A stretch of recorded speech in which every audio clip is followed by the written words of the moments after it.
প্রসিদ্ধ উম্মুল মুমিনিন আয়েশা রাদিয়াল্লাহু তাআলা আনহা এই হাদিসটি বর্ণনা করছেন। তিনি বলেন, জাআত ইমরাআতু রিফাআতা আল কুরাদি ইলা নবী সাল্লাল্লাহু আলাইহি ওয়াসাল্লাম। রিফাআ একজন সাহাবী, তার স্ত্রী নবী সাল্লাল্লাহু আলাইহি ওয়াসাল্লামের কাছে আসলেন। ফাকালাত কুনতু ইনদা রিফাআ ফাতাল্লাকানি ফাআবাত্তা তালাকি। স্ত্রী বলছেন যে, হে আল্লাহ রাসূল সাল্লাল্লাহু আলাইহি ওয়াসাল্লাম, আমি রিফাআ এর স্ত্রী ছিলাম, তো রিফাআ আমাকে চূড়ান্ত তালাক দিয়ে ফেলেছেন, যার ফলে আর আমাকে রাখা সম্ভব নয়, হারাম হয়ে গেছে। এখন আমাকে অবশ্যই, যদি আমি বিবাহ বন্ধনে বসতে চাই, অন্য কোনো স্বামীর সাথে বিবাহ বন্ধনে বসতে হবে, রিফাআর সাথে থাকার কোনো সুযোগ নেই। ফাতাজাওয়াজতু আব্দুর রহমান ইবনে জুবাইর, এরপরে আমি প্রয়োজনে আব্দুর রহমান বিন জুবাইরকে স্বামী হিসাবে গ্রহণ করেছি, তার সাথে বিয়ে হয়েছে আমার। ওয়া ইন্নামা মাআহু মিসলু হুদবাতিস সাওবি, বলছেন যে আল্লাহ রাসূল সাল্লাল্লাহু আলাইহি ওয়াসাল্লাম, রিফাআ আমাকে তালাক দিয়েছেন ঠিকই, আব্দুর রহমানের আমি স্ত্রী হলাম, কিন্তু আব্দুর রহমান শারীরিকভাবে এত দুর্বল, তার কাছে কোনো স্ত্রী থাকা খুবই কঠিন। এর মানে শারীরিকভাবে সে স্ত্রীর যে অধিকার প্রদান করা, সেটি কখনো সক্ষম নয়, তাই আব্দুর রহমানের কাছে থাকা সম্ভব নয়।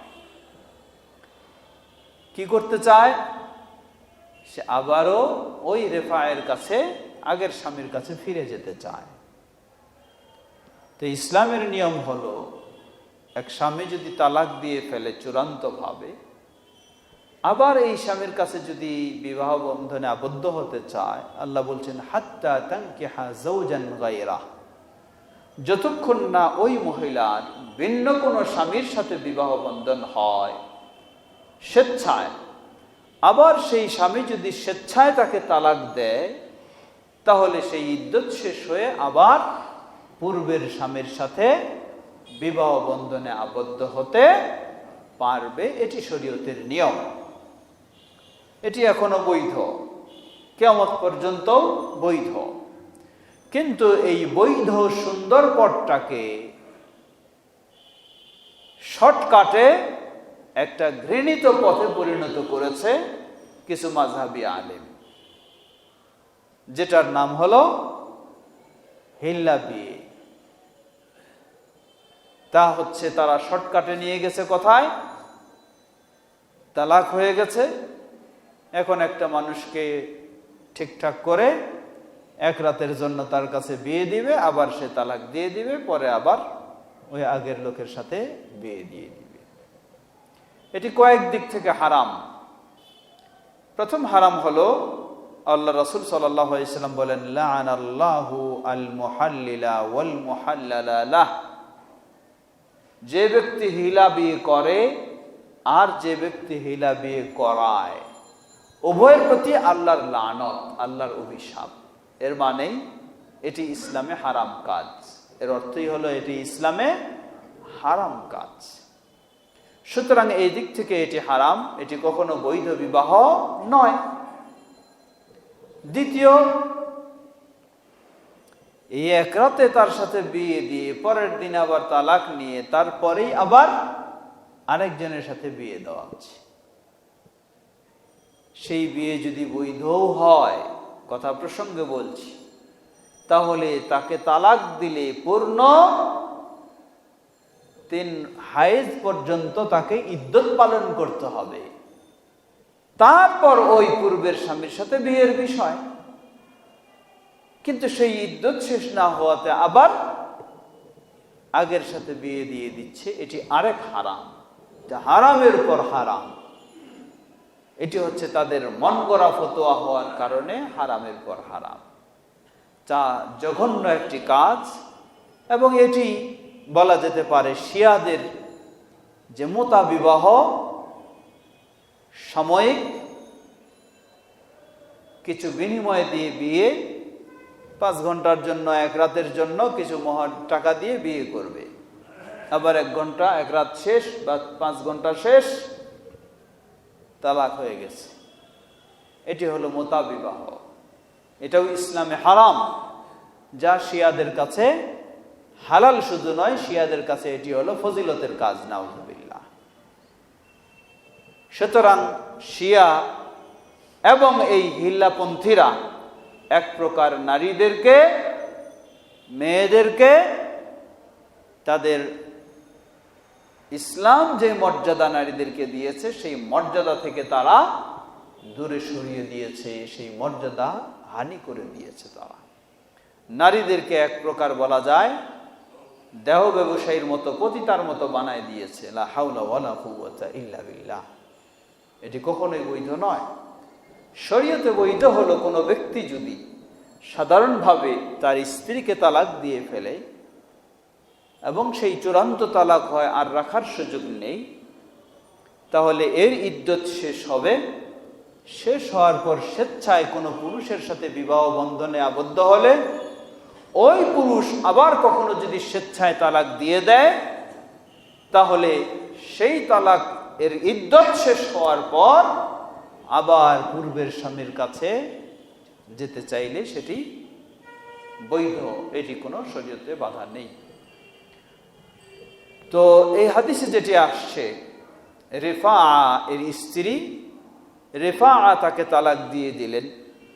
দেওয়ার পর তিনি আব্দুর রহমানের কাছে বিয়ে বসলেন। বিয়ে বসে দেখলেন যে আব্দুর রহমান শারীরিকভাবে অক্ষম, যার ফলে তিনি আব্দুর রহমানের কাছেও আর থাকতে চাচ্ছেন না। আবার ফিরে যেতে চাচ্ছেন, আব্দুর রহমানের কাছ থেকে তালাক নিয়ে ফিরে যেতে চাচ্ছেন রেফার কাছে। নবী সাল্লাল্লাহু আলাইহি ওয়াসাল্লাম বললেন, ফাকালা তুরিদিনা আন তারজিই ইলা রিফাআ লা হাত্তা তাযুকি উসাইলাতাহু ওয়া ইয়াযুকা উসাইলাতাক। বলছেন তুমি রেফার কাছে আবার ফিরে যেতে চাচ্ছ? না, এত শর্টকাটে ফিরে যেতে পারবা না। যেই আব্দুর রহমানের কাছে এসেছ, এই আব্দুর রহমানের সাথে তোমার দৈহিক সম্পর্ক হতে হবে। তুমিও তার স্বাদ অনুভব করবা আর সেও তোমার স্বাদ ভোগ করবে। এই দৈহিক সম্পর্ক ঘটার পরে তুমি তার কাছ থেকে বিবাহ বিচ্ছেদ ঘটাতে পারো। তারপরে ইদ্যত শেষ করে আবার রিফার কাছে যেতে চাইলে সেটি যেতে পারো। ওয়া আবু বকরিন জালিসুন ইনদাহু। নবী সাল্লাল্লাহু আলাইহি ওয়াসাল্লামের কাছে এই রিফার স্ত্রী এসে যখন এইভাবে কথোপকথন হচ্ছে, আবু বকর রাদিয়াল্লাহু আনহু সেখানে পাশেই রাসূল সাল্লামের পাশে বসে আছেন। ওয়া খালিদ ইবনে সাঈদ ইবনে আল-আস বিল বাবি ইয়ানতাযিরু আন ইউযানা লাহ। খালিদ বিন সাঈদ বিন আস তিনি দরজায় অপেক্ষা করছেন অনুমতির জন্য, আর ভিতরে এগুলি হচ্ছে। ফাকালা ইয়া আবা বকরিন আলা তাসমাউ ইলা হাযিহি মা তাজহারু বিহি ইনদা নবী সাল্লাল্লাহু আলাইহি ওয়াসাল্লাম। তিনি বাইরে থেকেই বলতেছেন, গেট থেকেই বলছেন যে, হে আবু বকর, আপনি রাসূল সাল্লামের কাছে বসে আছেন, আর এই মহিলাটা রাসূল সাল্লামের কাছে এই ধরনের বেয়াদবিমূলক আওয়াজের সাথে কথাবার্তা বলছে, এটিকে আপনি শুনছেন না? এর মানে তিনি বাইরে থেকেই প্রতিবাদ জানাচ্ছেন। তিনি স্বচক্ষে এখানে দেখছেনও না, উপস্থিত নাই, বাইরে থেকেই তিনি এই কথাগুলি শুনছেন, শুনেই তিনি প্রতিবাদ জানাচ্ছেন। ইমাম বুখারী রাহিমাহুল্লাহ এই হাদিস দিয়ে যেন প্রমাণ করতে চাচ্ছেন যে তিনি বাইরে থেকে শুনেই প্রতিবাদ জানাচ্ছেন। অতএব এ থেকে বোঝা যায়, কোনো ব্যক্তি যদি আড়ালে থেকে কিছু শোনে আর সেই শোনার পরে তিনি কোনো সাক্ষ্য প্রদান করতে চায়, তাহলে তার সেই সাক্ষ্যটি গ্রহণযোগ্য সাক্ষ্য বলে গণ্য হবে। ওয়াল্লাহু তাআলা আ'লাম। এরপরে অধ্যায়, বাবুন ইজা শাহিদা শাহিদুন আও শুহুদুন বিশাইইন ওয়া ক্বালা আখারুন মা আলিমনা বিযালিকা ইহকামু বিকাউলি মান শাহিদা। এরপর ইমাম বুখারী রাহিমাহুল্লাহ অধ্যায় নিয়ে এসেছেন। কোন বিষয়ে একজন অথবা একাধিক মানুষ সাক্ষ্য দিচ্ছে যে এই বিষয়টা এই রকম, আবার কিছু মানুষ এসে বলতেছে, না এই বিষয়ে আমরা কিছু শুনি নাই, কিছু জানি নাই। তাহলে কার কথা গ্রহণ করা হবে? যারা বলল যে এই বিষয়ে কিছু জানি নাই, তাদের কথা গ্রহণ করা হবে, না যারা বলল যে এটা আমরা শুনেছি, সাক্ষ্য দিচ্ছি, তাদের সাক্ষীটা গ্রহণ করা হবে? জবাব, ইহকামু বিকাউলি মান শাহিদা। ইমাম বুখারী রাহিমাহুল্লাহ বলছেন, যারা বলবে আমরা শুনেছি, সাক্ষ্য দিচ্ছি, তাদের কথাই গ্রহণ করা হবে এবং সেই অনুযায়ী ফয়সালা দেওয়া হবে।